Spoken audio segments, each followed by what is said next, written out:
પાણીની નવી આવક થતાં કોઝવેનું જળસ્તર 5 મીટર સુધી વધીને ગુરુવારે સાંજે 5.40 મીટર ઉપર પહોંચી ગયો છે। આગામી દિવસોમાં પાણીની ગુણવત્તા મહદઅંશે સુધરી જશે। તાપી નદીના પાણીમાં દુર્ગંધ, લીલ સહિતના ઉપદ્રવને દૂર કરવા માટે અને વોટર ક્વોલિટી જાળવી રાખવા સતત પાણી છોડવામાં આવી રહ્યું છે।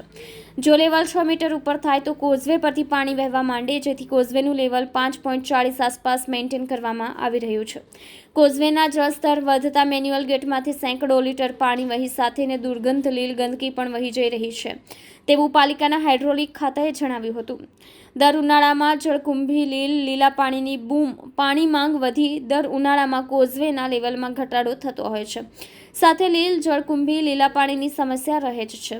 રાંદેર, પાલનપુર, વેડ રોડ, કતારગામ સહિતના વિસ્તારોમાં પાણીમાં દુર્ગંધ આવતી હોવાની ફરિયાદો પણ શરૂ થઈ હતી, જેથી હાઇડ્રોલિક ખાતાએ પાણી પહેલા પાળ બાંધીને તત્કાળ સિંચાઈ ખાતા સાથે સંકલન સાધીને 29 માર્ચથી જરૂરિયાત પૂરતું પાણી ડેમમાંથી છોડવાની શરૂઆત કરી હતી, જેથી આ સંકટમાંથી હાલ તો ઉગારો થાય એવું તંત્ર દાવો કરી રહ્યો છે।